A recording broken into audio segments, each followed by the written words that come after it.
할렐루야? 2명 있는 것 같은데 할렐루야? 여러분 명절인데 어디 안 가시고 이렇게 남아있는 여러분을 주님의 이름으로 축복합니다. 어디 가세요? 안 가요? 안 가니까 여기 있겠죠. 제가 끝나고 맛있는 거 사드린다고 말은 못했지만 오늘 예배 잘 드리시고 명절 잘 보내셨으면 좋겠고요. 우리 한마음 축제 2가 이제 다음 달에 10월 19일에 진행될 예정인데 지금 먹거리 부스 참여하실 분들 신청을 오늘까지 받고 있습니다. 그래서 뭐 친구끼리 참여하셔도 되고 목장에서 참여하셔도 되고 뭐 또래끼리 참여하셔도 되고 내가 요리에 자신 있으면 혼자서 참여하셔도 됩니다. 밑에 올라오시는 길에 그 신청 부스가 있는데 오늘까지 여러분 신청해 봤습니다. 지금 현재까지 굉장히 많은 지금 교회적으로 인기가 폭발이어서 지금 거의 지금 다 찼는데 우리 청년부는 특별히 한 2팀까지 더 참여할 수 있도록 이렇게 배려를 해주시겠다고 합니다. 그래서 1등하면 상금이 어마어마합니다, 여러분. 그래서 일단 청년부 중에 한 팀이 꼭 1등을 할 수 있도록 제가 열심히 기도하겠습니다. 그래서 오늘까지 신청을 해주시면은 참 감사할 것 같습니다. 우리 옆에 있는 분들하고 한번 인사하고 말씀 듣겠는데 우리 옆에 있는 사람들에게 뭐라고 인사할까요? 오늘 명절이라 그런지 더 쳐져 있는 것 같은데 이거 지금 우리 즐거운 명절 됩시다. 우리 이렇게 한번 인사하겠습니다. 뒤에 있는 분들, 앞에 있는 분들에게 인사하겠습니다. 지난주에는 선교사님이 설교를 해주셨고 지지난주에 이제 전도서를 설교했고 오늘 잠언 말씀으로 여러분과 함께 말씀을 좀 나누어 보려고 하는데 자 오늘 제목이 뭐예요? 악우를 통해 지혜를 배우다. 제목 그대로 악우를 통해 지혜를 배우는 여러분 모두가 됐으면 좋겠습니다. 여러분 절대 권력이라는 말이 있습니다. 무슨 말이죠? 무슨 말이에요? 절대 권력? 한번 읽어볼까요? 시작.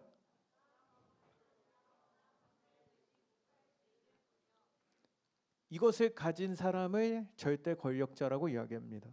그래서 보통 여러분 대한민국의 절대 권력자는 누구예요?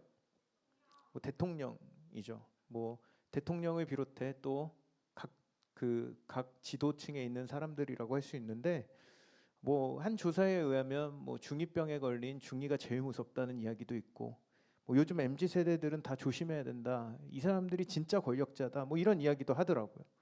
근데 여러분 우리 1청년함대의 절대 권력자는 누구일까요?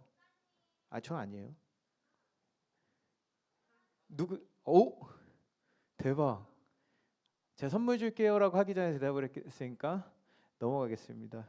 우리 청년함대 절대 권력자는 하나님이시죠. 근데 어쨌든 여러분 이게 중요한 게 아니고 여러분 편하게 살려면 그래서 보통 내가 속한 공동체에 누구의 말을 잘 들어야 된다는 거예요?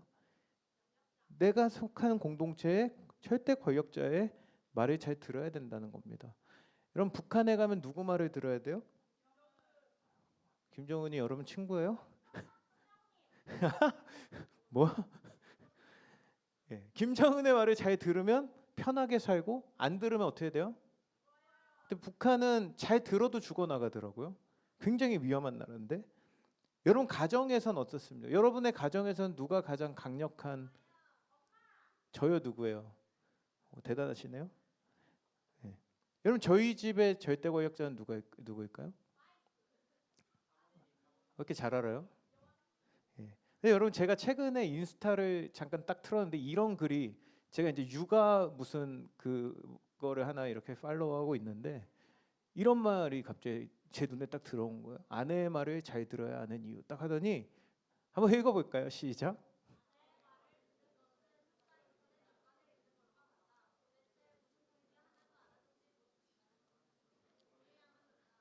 미국 격언이래요.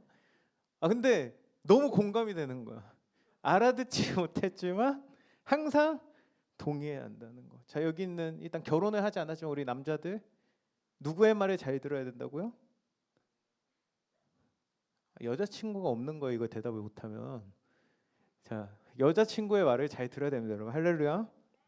어쨌든 여러분 여러분이 볼 때 저는 착하게 생겼어요?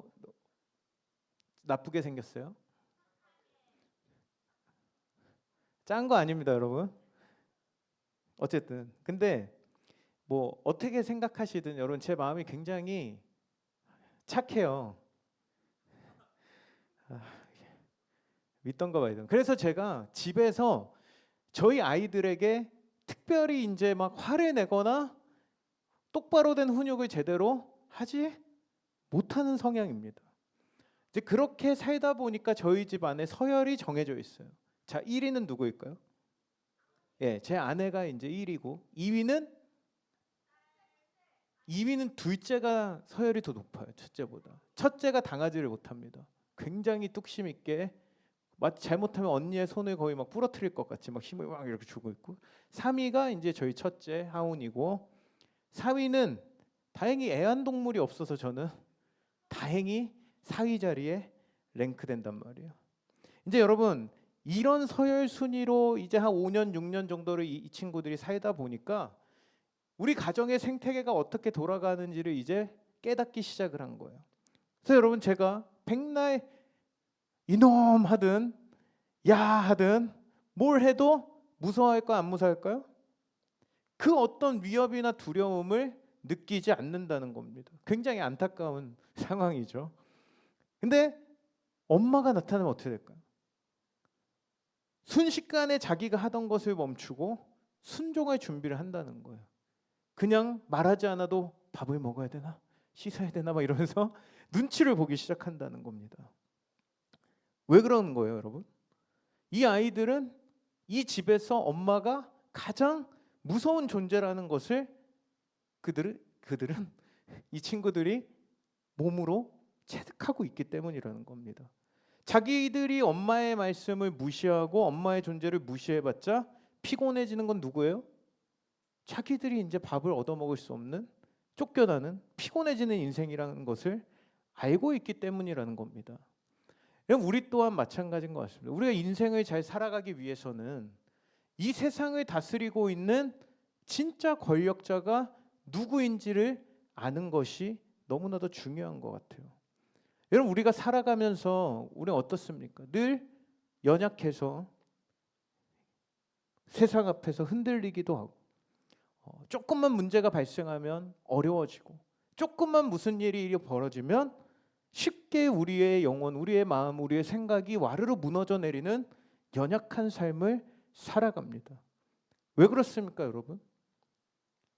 이 세상에 지금 누가 권력자인 척하는 거예요?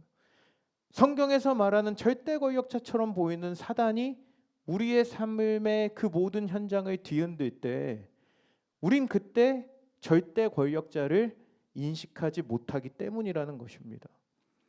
그렇기 때문에 우리가 살아가면서 이 땅에서 이 공중권세 잡은 사단보다 크신 이가 누구인지를 아는 것이 바로 지혜이고 우리가 살아가는 삶의 진정한 행복을 결정한다는 것을 우리는 기억해야 한다는 것인데요. 우리가 지난 시간에 전도서의 말씀을 통해서 우리의 인생이 어떻다고 말씀을 전했죠? 헛된 인생이다라고 여러분에게 말씀을 나눴습니다. 여러분 그 헛됨의 의미가 뭐라고 했죠? 헛됨 안에 담겨있는 의미, 우리의 인생은 짧고 유한하고 그리고 마침내 절대 권력자이신 하나님의 심판대 앞으로 돌아가는 것이 우리의 인생이라고 여러분에게 말씀을 드렸습니다. 그것이 우리 인생인데 오늘 우리가 이제 주어진 짧은 시간 동안 잘 살아가기 위해 필요한 지혜가 무엇인지를 오늘 잠언의 말씀은 우리에게 가르쳐주고 있다는 것입니다. 여러분 근데 우리가 혹시 이제 잠언을 평소에 내가 좀 읽고 묵상을 해본 적 있으신 분 계신가요? 잠언이 뭐예요? 잠언은 책이 아니고 한 번도 안 읽어보셨나요? 평소에 우리가 이제 읽고 묵상해 보신 분들은 아시겠지만 오늘 말씀 이 잠언 30장은 평소에 우리가 접하던 다른 잠언과는 조금 다른 특징을 가지고 있다는 것인데요. 자, 이제 이쯤에서 한번 퀴즈를 한번 해봐야 될 거예요. 추석이라서 이렇게 좀 선물을 주고 싶습니다. 제가 제 마음이 좋아서 지금. 자, 제가 오늘 그래서 1번도 가로로 가지고 왔어요. 하하.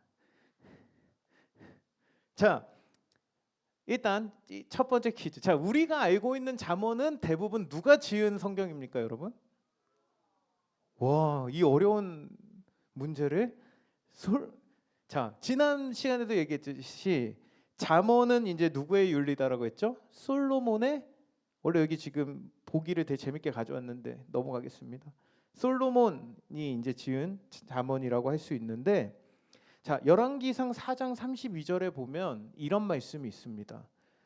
그가 잠언 3,000가지를 말하였고 그의 노래는 1,005편이며 라는 말씀이 있어요.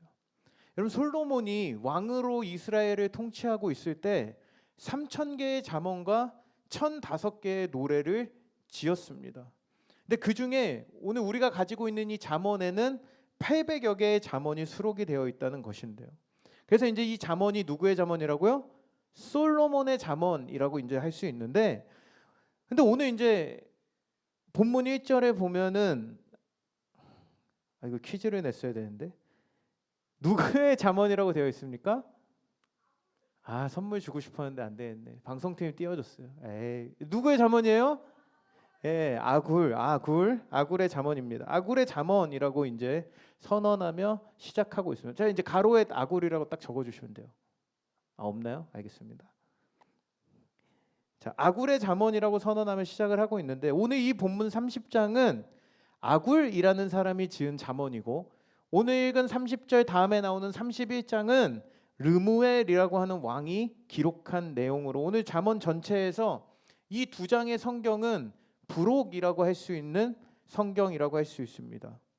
네, 여러분, 우리가 잠언을 읽으면서 한 가지 의구심이 들 수 있는 부분이 무엇이냐면, 우리는 사실 대부분 이러한 시비를 거는 스타일이 아니지만 한 100명 중에 1명 정도는 이런 생각을 한다는 겁니다.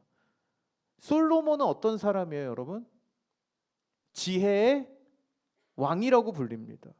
그래서 우리는 생각하는 거예요. 솔로몬은 지혜의 왕이잖아요. 근데 솔로몬은 특별하잖아요. 솔로몬은 하나님이 지혜를 주신 지혜의 왕인데, 그래서 솔로몬이 말하는 이 지혜와 이 잠언은 우리의 삶과는 거리가 있다라고 생각하는 사람이 한 100명 중에 1명 정도 있다는 것입니다. 근데 그렇기 때문에 다른 저자가 기록한 부록을 넣어서 그 의구심을 있게 해주는 역할을 바로 오늘 우리가 읽은 이 30장이 해주고 있는데, 자, 그렇다면 아굴은 누구? 여러분, 아굴이 누군지 아시는 분? 그건 저도 알아요. 누구예요? 아굴이 누구예요, 여러분? 여러분, 이 아굴에 대한 논쟁, 아굴이 누구인지에 대한 논쟁은 굉장히 많습니다. 오늘 이 1절 자체가 여전히 신학자들 사이에서 논쟁하고 있는 구절이라고 할 수 있는데, 일단 문제가 뭐냐면 이 아굴이라는 이름이 구약 본문 어디에서도 발견되지 않는 이름이라는 겁니다. 거기다가 아굴이라는 이름은 이스라엘 스타일의 이름이 아니라는 거예요. 여러분 보세요. 자, 김상현 어디 나라 사람이에요? 중국이라고 할 줄 알았어요. 자, 뭐 김진수 어디 나라 사람이에요? 한국 사람이에요. 또 누가 있어요? 홍은날에 갑자기 네 글자가 나오니까 어디 나라 사람이에요? 대답을 못 하잖아 지금. 자, 그러면 나카무라 어디 나라 사람이에요? 오, 잘 아시네요. 또 뭐가 있죠? 모르겠어 어쨌든. 근데 여러분 보세요. 나카무라 하면 일본 사람, 뭐 김상현 하면 한국 사람인 것처럼, 근데 지금 갑자기 이 성경 안에서 생뚱맞은 이름으로 등장하는 게 바로 아굴이라는 거예요. 그래서 학자들이 굉장한 고민에 빠졌다는 겁니다. 아니, 이 나카무라 같은 아굴은 도대체 누구인가? 그래서 고민하다 보니 1절에 보면 여러분 지금 어떻게 시작하고 있습니까? 다시 한번 띄워주시면 1절에 아굴의 잠언이라고 말하면서 시작하고 있다는 거예요. 근데 여기 잠언이라는 단어를 원문 성경에 보니까 마사라는 단어가 쓰여졌다는 거예요. 그래서 이 단어를 실제로 마사라는 그 이스라엘의 그 주변에 있는 지역 이름으로 해석할 수 있다는 겁니다. 그래서 실제 이 아굴은 야게의 아들인데, 오늘 왜 이렇게 어려운 이름이 많아 지금. 야게의 아들인데 마사라는 이방 지역의 사람이다라고 학자들은 이야기한다는 거예요. 그래서 많은 현대 주석가들이 이 의견을 지지하고 있는데, 물론 이제 전통적인 해석 가운데에는 그냥 아굴의 잠언, 아굴의 말씀 정도로 보는 것이 맞다고 주장하기도 합니다. 근데 사실 이제 이게 그렇게 중요한 것은 아니고 그냥 그런 게 있다는 것을 여러분 그냥 알아주시고, 그런데 확실한 것은 바로 이 아굴이라는 이름의 뜻에 담긴 의미를 보면 알 수 있는데, 여러분 아굴이라는 이름이 갖고 있는 이름의 뜻은 무엇이냐면 나는 나그네입니다라는 뜻을 가지고 있다는 거예요. 그래서 아굴을 이제 이민자로 살아가던 떠돌이와 같은 이방인이 아닐까라고 생각할 수 있다는 것인데요. 근데 이제 이처럼 위대한 왕이었던 솔로몬과는 다른 이방인 아굴이기 때문에 다시 한번 우리는 이 지혜자의 말씀에 한번 귀를 기울여 보기를 원하는데, 오늘 이 아굴이 이 책을 기록했던 이유를 1절의 마지막에 말씀하고 있습니다. 우리 같이 한번 1절 한번 더 읽어볼게요. 시작. 이 말씀은 야게의 아들 아굴의 잠언이니 그가 이디엘 곧 이디엘과 우갈에게 이른 것이니라. 진짜 이름이 너무 어렵죠, 여러분? 그의 두 아들이거나 제자 정도로 보여주는 이 이디엘과 우갈에게 교훈을 주기 위함이었다고 오늘 1절에서 밝히고 있습니다. 근데 여러분 이들의 이름을 통해서 우리는 조금 더 이곳에 담긴 깊은 의미를 발견해 볼 수가 있는데, 이 이디엘이라는 이름 속에는 이런 뜻이 있어요. 오 하나님, 내가 피곤합니다 라는 뜻을 갖고 있는 이름이에요. 그리고 우갈이라는 이름은 뭐예요? 그러나 내가 이길 수 있습니다 라는 뜻을 담고 있다는 거예요. 그래서 오늘 이 세 사람의 이름을 한번 보세요. 아굴, 이디엘, 우갈 보면 아굴은 뭐예요? 나는 나그네입니다. 이디엘은 오 하나님 내가 피곤합니다. 우갈은 그러나 내가, 뭔가 말이 되죠? 이 세 명의 이름을 종합해 보면 나그네 인생인 나의 인생이 하나님 너무나도 피곤합니다. 그러나 내가 이길 수 있습니다라는 뜻이 이 안에 담겨 있다는 것입니다. 다시 말해 이 세상을 살아가는 우리들의 삶이 어떻습니까? 여러분 나는 너무 행복하다 지금. 너무 쉽다 살아가는 게. 나 성공했다. 아무도 없죠 여러분. 힘들어요 여러분. 피곤하죠? 오늘도 피곤하죠 지금? 예배드리면 피곤하신 분? 손은 안, 바로 영광이 바로 손 들었어요 지금. 오늘 군대에서 지금 영광이가 휴가를 나왔습니다 여러분. 박수 한번 칠까요? 후. 바로 여러분 우리가 살아가는 이 세상이 너무나도 힘들고 피곤합니다. 이 지치고 공고하고 힘든 삶 가운데서 우리의 삶을 이길 수 있도록 만들어주는 지혜를 가르쳐 주려는 것이 바로 오늘 이 본문 30장의 목표라는 것을 오늘 잠언 30장 1절에서 말씀하고 있다는 것인데요. 근데 이제 2절에서 3절은 이런 아굴이 자기 스스로를 지금 어떻게 생각하고 있는지를 고백하고 있는 내용이 나오고 있어요. 그럼 보통 지혜를 가르치고 성경의 말씀을 기록할 정도의 사람이라면 어떤 사람이어야 됩니까? 굉장히 잘나고 뛰어나고 뭔가 머리가 좋아야 될 것 같고 최소 서울대 이상은 좀 나와야 될 것 같은 그런 느낌인데 스스로를 지금 이렇게 표현하고 있다는 거예요. 2절 말씀 보니까 뭐라고 합니까? 나는 다른 사람에게 비하면 뭐라고요? 짐승이래. 자기가 진짜 무슨 짐승이란 얘기가 아니라 뭐 자기 몸에 막 털이 많고 울그락불그락 곰같이 생기고 막 이런 거를 말하는 것이 아니라, 이 지혜 문학에서 짐승이라는 말은 둔하고 어리석다라는 것을 일컫는 은유로 사용되는 단어였습니다. 그래서 지금 아굴은 자기 스스로를 이렇게 고백하는 거예요. 내가 둔하고 미련한 사람입니다.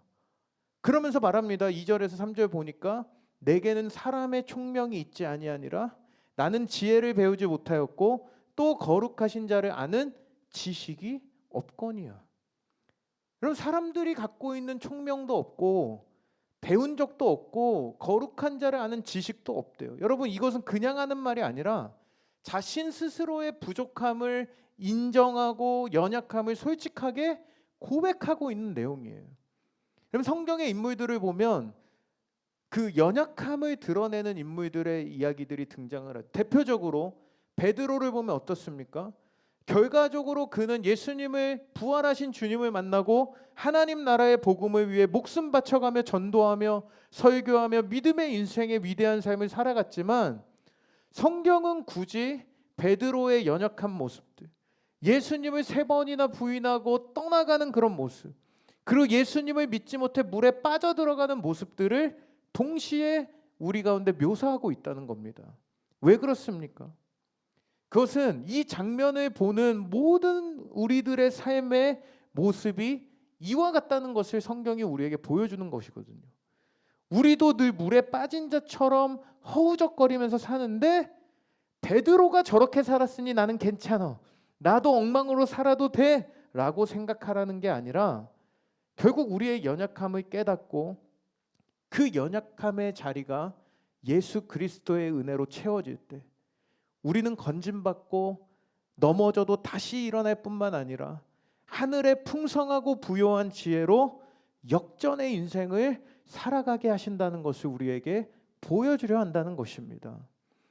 여러분, 오늘 아굴은 이미 자신이 사실 지혜를 소유한 사람이었어요. 그러나 시작부터 스스로를 향해 무지한 자임을 고백하고 있다는 거예요. 자신에게 있는 지혜가 자신으로부터 나온 것이 아니다라는 것을 스스로 고백하면서 스스로 똑똑하다고 생각하는 사람들에게 우리 인생이 얼마나 부족하고 연약한지를 깨닫는 것이 바로 지혜로운 인생의 시작임을 제일 먼저 오늘 본문 시작 지점에서 말씀하고 있다는 겁니다. 여러분은 어떤 것 같습니까? 우리 지금 들어온 현이가 지금 잘 오셨어요?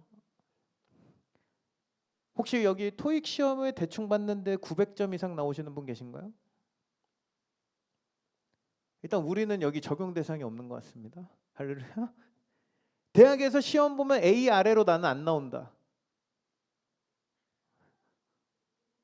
우린 뭐 다 일하러 가야 될 것 같은데 지금 없나요? 어쨌든 그럼 스스로가 나는 진짜 똑똑하다고 해서 어깨에 뽕이 많이 들어가 있다. 아무도 없나요? 자, 나는 생각보다 괜찮은 직장 다니고 있다. 아무도 없나요? 나는 잘났다. 교만한 자들이요. 여러분, 제가 20살 때 사실 이 얘기 하고 싶지 않았는데 제가 토익을 처음 봤어요. 몇 점 나왔을까요? 950이요? 그랬으면 제가 여기 안 있었죠. 230 누구야? 끝나고 따라오세요. 여러분, 토익을 봤을 때 무슨 사이즈가 나온다는 얘기하죠? 신발 사이즈가 나온다고 하죠. 제가 20살 때 아무 생각 없이 토익을 봤는데 신발 사이즈가 나왔어요. 자, 제 발 사이즈가 몇인 것 같아요? 240 누구였지? 생각 없이 얘기하지 마시고요. 980이요. 제 발이요? 예, 265입니다. 제 발이. 근데 딱 그 언저리의 점수가 나왔어요. 너무 하찮아 보이나요? 할렐루야. 여러분, 제가 근데 21살에 제가 유학을 가서 정확히 8개월이 지난 다음에 아무 생각 없이 다시 한번 토익을 봤습니다. 몇 점 나왔을까요?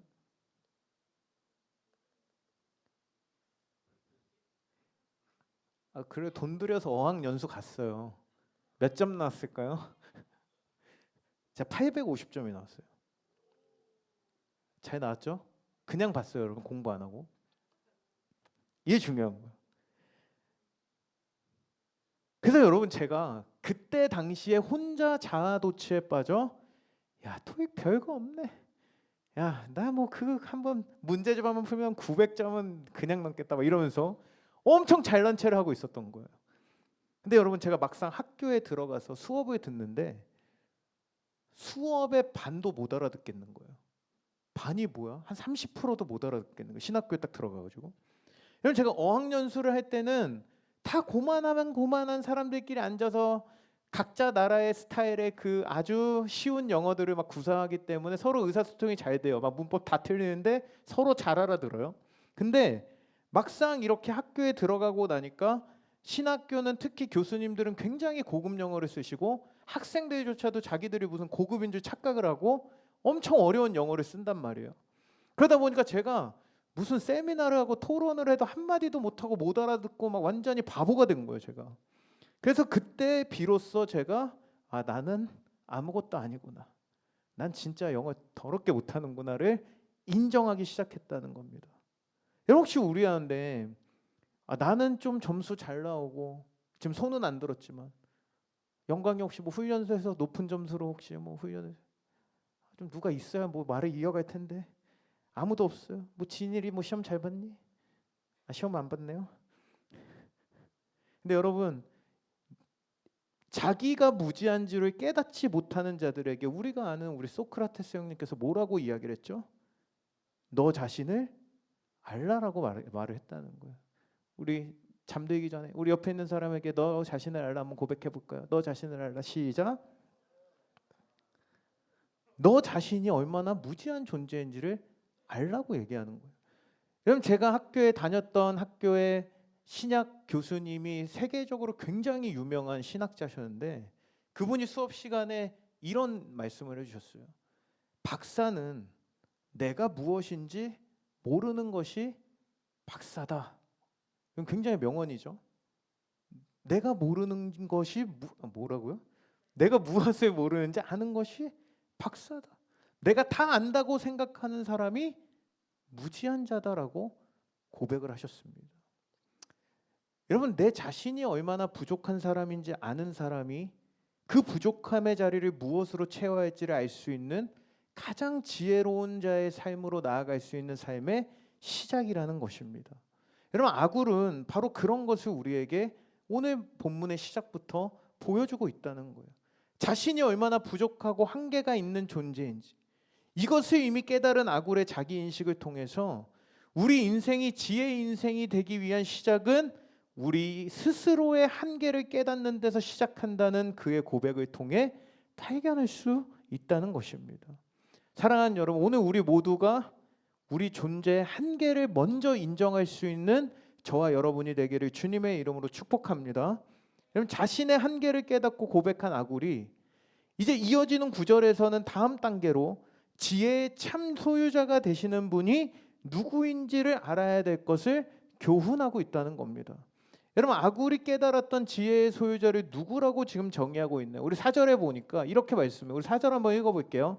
시작. 하늘에 올라갔다가 내려온 자가 누구인지 바람을 그 장중에 모은 자가 물을 옷에 싼 자가 누구인지 땅의 모든 끝을 정한 자가 그의 이름이 무엇인지 그의 아들의 이름인지. 여러분 한 문장 안에서 이 대꾸법을 통해서 사용하고 있는데 여기 보니까 누구인지가 4번 무엇인지가 2번 반복해서 말하면서 그게 누구이고 무엇인지 너는 아느냐라는 질문으로 이 내용을 종합하고 있다는 거예요.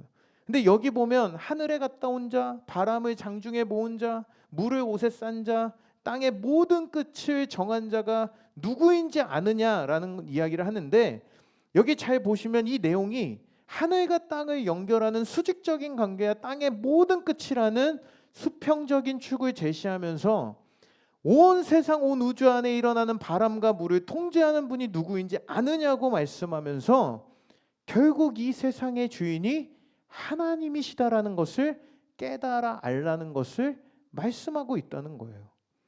여러분 세상을 살아보니까 어떻습니까? 여러분 우리 마음대로 되는 게 있습니까? 여러분 몇 년 전에도 코로나로 기승을 부려서 굉장히 힘든 시간을 보냈는데 여전히 지금 요새 또 코로나가 엄청 유행해가지고 코로나거나 폐렴이거나 우리 또 교역자실에 한 목사님 폐렴 걸리셔가지고 몇 주 동안 낫질 않으셔가지고 엄청 고생하고 계실 정도로 우리의 힘으로 할 수 없는 여전히 이런 공격들이 있고 무더운 폭염을 여러분 여름 동안 너무 힘드셨죠? 진짜 에어컨 없었으면 아마 이미 주여 폭염으로 인해서 우리는 진짜 절여진 배추처럼 살아갔고 각종 재난과 재해 뭐 여름에 뭐 북한에도 엄청 막 물난리 나고 난리가 났다고 하더라고요. 우리의 힘으로 어떻게 할 수 없는 것들이 너무나도 많다는 것입니다. 여러분 이 자연현상뿐입니까? 우리가 살아가는 삶에 우리의 취업도 진로도 미래도 당장 내가 공부하는 전공에 대한 확신조차 갖지 못하는 것이 우리들의 인생이라는 거예요. 내 맘대로 되는 게 하나도 없다는 것입니다. 여러분 저도 마찬가지죠. 제가 이 자리에서 여러분 앞에서 설교를 하고 있다? 제가 저번에 얘기했죠. 20살 때 저의 모습을 보면 이건 불가능한 일이라고. 이런 많은 사람들이 다이어트를 작정하는데 그것도 마음대로 돼야 안 돼요? 하필 왜 내가 다니는 길에 노모어 피자가 생겨가지고 참을 수 없는, 여러 번 제가 갈등하면 다이어트에 실패하는데, 그런 세상을 살아가는 데 있어서 이 세상을 만드시고 주관하신 분이 누구이신지를 진정으로 깨닫는 것이 지혜의 인생의 시작이라는 것을 알라는 것입니다.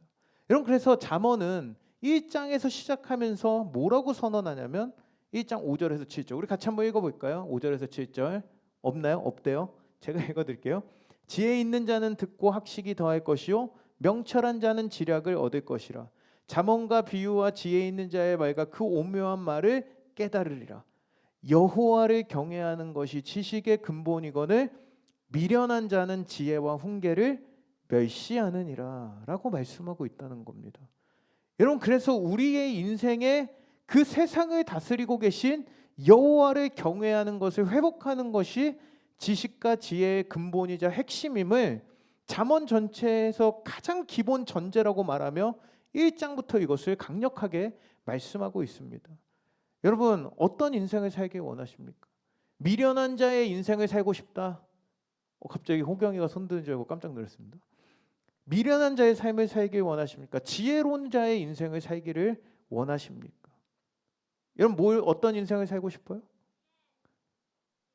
그렇다면 뭘 해야 된다고요? 하나님을 향한 경외하는 마음을 회복하라고 오늘 성경은 우리에게 말씀하고 있다는 것입니다.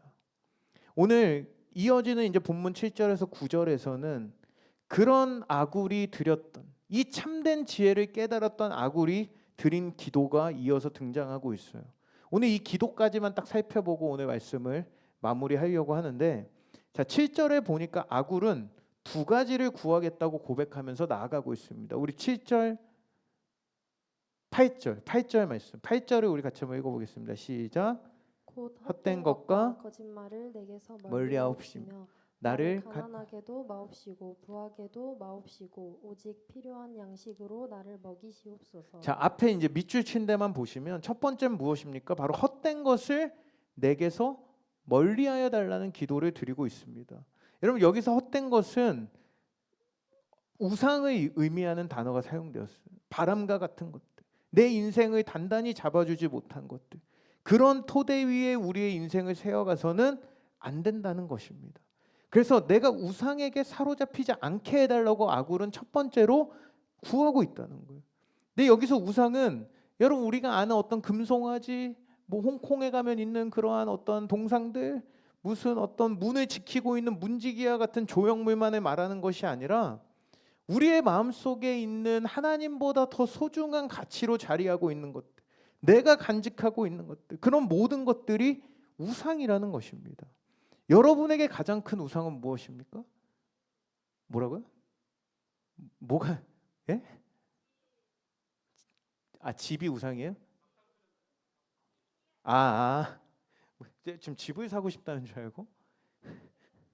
예.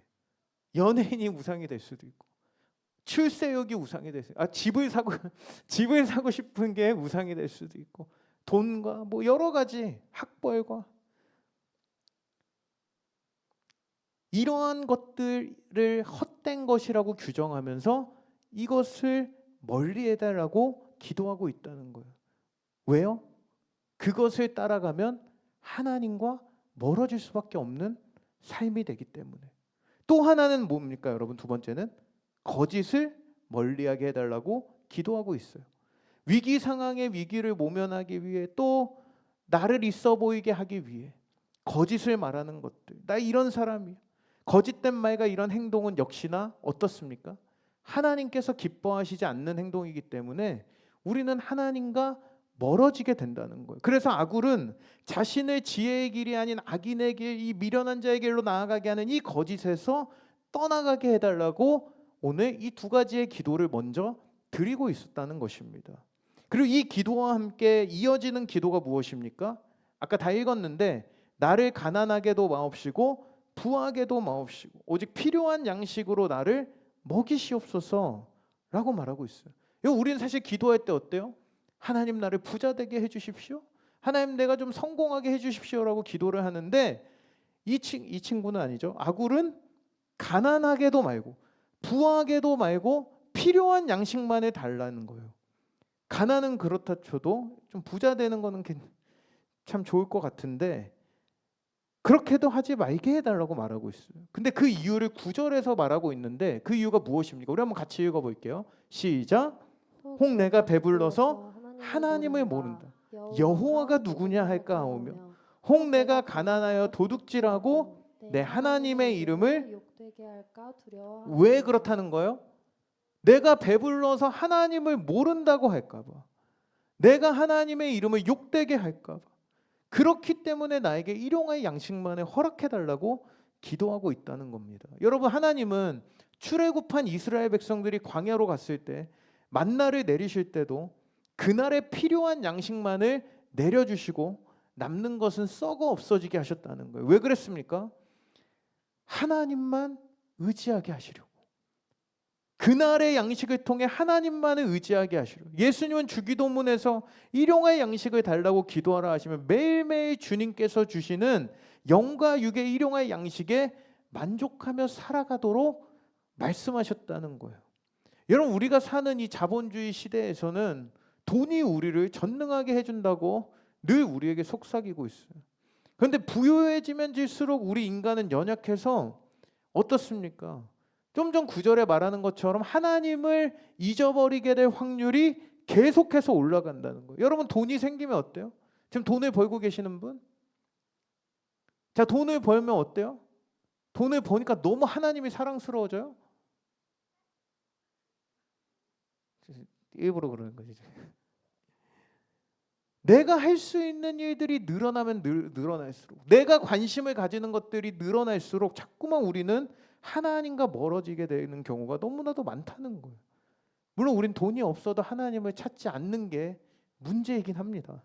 근데 여러분, 우리가 모든 것을 가지고 부를 누린다 할지라도 하나님을 잃어버린다면 여러분, 이 세상이 누구 거예요? 하나님의 것인데 무슨 소용이 있냐는 거예요. 그래서 그것을 경험하고 깨달은 솔로몬은 천도서에서 말씀한 거 아니에요. 이 모든 것이 헛되고 헛되다고 고백하지 않았습니까? 여러분, 사도 바울은 뭐라고 하고 있냐면 가난하게도 살지 말아야겠지만 분명한 목적과 이유 없이 부자로만 살기 원하는 사람들에게 이렇게 이야기를 했어요. 우리 7절에서 10절까지 디모데전서 좀 길지만 우리 한번 읽어볼게요. 시작. 우리가 세상에 아무것도 가지고 온 것이 없음에 또한 아무것도 가져가지 못하리니 우리가 먹을 것과 입을 것이 있은즉 족한 줄로 알 것이니라. 부하려 하는 자들은 시험과 올무와 여러 가지 해로운 욕심에 떨어지나니 곧 사람으로 파멸과 멸망에 빠지게 하는 것이라. 돈을 사랑함이 일만하게 뿌리가 되나니 이것을 탐내는 자들은 미혹을 받아 믿음에서 떠나 많은 근심으로써 자기를 찔렀도다. 여러분, 그렇기 때문에 오늘 아굴은 제가 부자가 되면 돈을 많이 주시면 하나님 앞에 신실하게 살아가겠습니다라고 하지 않고 이것이 하나님과 멀어지게 될 수 있는 시작이 될 수 있기 때문에 오늘 나에게 필요한 양식만을 허락해 달라고 기도하며 나아가고 있었다는 겁니다. 여러분, 오늘 이 아굴의 기도의 내용, 이 세 가지 기도를 정리해 보면 결국 아굴은 이 세상을 살아가는 동안에 하나님과 멀어지는 것이 미련한 자의 길이다라는 것을 깨닫고 있었다는 거예요. 하나님과 동행하는 것이 지혜로운 삶임을 그는 깨닫고 있었기 때문에 그의 기도가 어디에 집중되어 있었다는 겁니까? 하나님과 멀어지지 않고자 하는 그의 마음의 간절한 갈망이 그의 기도로 나타나고 있었다는 겁니다. 사랑하는 여러분, 오늘 여러분은 개인의 기도의 시간, 또 이렇게 나와서 기도하는 시간에 어떠한 기도로 하나님 앞에 나아가고 있습니까? 오늘도 우리는 무엇을 원하고 바라고 기도하며 살아갑니까? 우리의 기도가 아굴의 기도와 비교할 때 어떤가요, 여러분? 주님은 우리에게 명령하셨죠. 먼저 그 나라와 의를 구하라. 그리하면 너희에게 모든 것을 더해 주시겠다고 했는데, 여러분, 우리가 기도할 때 우리가 구하고 있는 기도가 어떤 내용에 빠져 있는지를 우리 한번 생각해 보셨으면 좋겠어요. 저는 기도 안 하는데 이러면 제가 할 말이 없어요. 오랫동안 교회 다니면서 여러분 무엇을 구하며 오늘까지 신앙생활을 하고 있었냐는 거예요. 혹시 우리 안에 우리의 예배는 습관화가 되어버렸고 우리의 기도는 하나님을 찾는 어떤 친밀한 갈망과 하나님을 찾는 기도가 아니라 모든 기도가 주시옵소서 주시옵소서 주시옵소서의 어떤 세상 종교와 다를 바 없는 기도로만 국한된 삶을 살아가고 있진 않았는지, 하나님보다 내 안위만을 위한 기도에 집중하며 하나님과는 오히려 우리 멀어진 채로 살아가고 있지 않았는지 우리 한번 돌아봤으면 좋겠어요. 오늘 말씀에서 아굴이 고백한 온 세상을 다스리시는 그 만왕의 왕 되신 주님은요, 그렇게 살아가고 있는 우리의 연약함을 이미 아시고 이 땅에 오셨습니다. 십자가를 지셨고 부활하셨고, 여러분 그분은 그 사랑에서 그치지 않으시고 영원토록 우리와 함께 하시기 위해, 함께 인생길을 걸어가시기 위해 성령으로 우리 마음 가운데 자정하셨어요. 여러분 믿으십니까? 그리고 그렇게 영원토록 함께 걸어가자고 우리에게 말씀하고 있다는 거예요. 그 완전하신 주님의 사랑의 손길 앞에 여러분 우리의 이 동행을 향한 갈망의 손을 맞잡게 될 때, 여러분 우리는 우리의 삶에 미련한 자의 인생이 아닌 참 지혜를 얻는 인생, 지혜로운 인생을 살아갈 수 있게 된다는 것입니다. 하나님만을 의지하는 여러분 됐으면 좋겠습니다. 할렐루야. 여러분 최근에 저희 아파트에 조금 스트레스 받는 일이 생겼어요. 자꾸 이제 고양이 2마리가 나타나기 시작을 했는데, 이제 저희 집 대문에 그 아파트 문에 나오면 쓰레기장이 있고 쓰레기장에 고양이 2마리가 자꾸 서식하고 있는. 혹시 고양이 좋아하시는 분 계신가요? 해비가 좀 와서 좀 데려가면 안 될까요? 귀여워요. 이제 태어난 지 아주 오래되지 않은 상태인데 그 2마리가 이제 딱 있는데, 제가 그 2마리 때문에 굉장히 힘들어서 있는데 해비가 주중에 고양이 스토리를 올렸어요. 그래서 제가 바로 꺼버렸어요 그냥. 그럼 그 2마리가 지금 자기 집이 거긴 줄 알고 살고 있어요. 그래서 제가 밤마다 쓰레기를 버리러 나가면 갑자기 뒤에서 2마리가 파파파파 이렇게 움직여가지고 너무 제가 좀 무서워요. 고양이를 너무 무서워한단 말이에요. 그 굉장히 간담이 서늘해질 때가 있는데, 며칠 전에 이제 저희 아이들, 제 아내가 이제 출근을 해서 늦게 오는 바람에 이제 밤에 이제 제 아이들과 같이 쓰레기를 버리러 나갔는데, 갑자기 이 고양이들이 파다닥 움직이면서 저희 아기들을 덮치진 않았겠지만 덮칠 듯이 달려온 거예요. 그래서 제가 으악 이러면서, 이제 등치는 커도 굉장히 겁이 많습니다. 여러분 강아지와 고양이를 무서워해요. 근데 여러분 그렇게 할 때 저희 아이들이 깜짝 놀라서 어쩔 줄을 몰라 했어요. 그때 제가 이제 어떻게 했냐면 바로 제가 땅에서 이것들을 제 초인적인 힘으로 들쳐업고 이러 하면서 구해내는 어떤 슈퍼맨 같은 역할을 했는데, 여러분 이 친구들이 딱 올라오니까 이때부터 무서워요 안 무서워요? 안 무서운 거예요. 그때부터 이 친구들의 안위가 걱정할 필요가 없는 어떤 삶이 되었다는 거예요. 아빠의 품 안에 안겨있는 인생이에요. 여러분 인생이 어떻습니까? 우리 동희는 일하기 괜찮아요? 맨날 보니까 저번에 막 화상 있고 막 이러고 나타나서 굉장히 마음이 안 좋았는데, 쉽지 않죠. 여러분 여차여차 우리가 대학도 가고 취직도 하고 이제 2학기 시작해서 이제 또 곧 있으면 중간고사가 올 텐데, 여러분 우리의 삶에 대한 두려움, 미래에 대한 두려움이 엄습할 때, 여러분 우리가 다른 것을 구하기 전에 어떤 우리의 두려움의 해결을 위한 기도를 하기 이전에 지금 이 순간도 함께 하시는 분이 어떤 분이신지를 진심으로 깨닫는 것, 여러분 저는 이것이 중요하다고 여러분에게 말씀을 드리고 싶습니다. 이 세상의 모든 만물이 그분의 손 안에 있고 이 세상이 그분으로부터 와서 그분에 의해 흘러간다는 것을 여러분 우리의 머리로만 알고 끝나는 것이 아니라 우리의 가슴으로 느끼고 이것을 깊이 깨달을 때, 여러분, 우리는 불안함과 두려움과 초조함에 무너지는 인생이 아니라 함께 하시는 주님 때문에 참된 기쁨과 평강을 누리는 지혜의 인생이 될 줄로 믿습니다.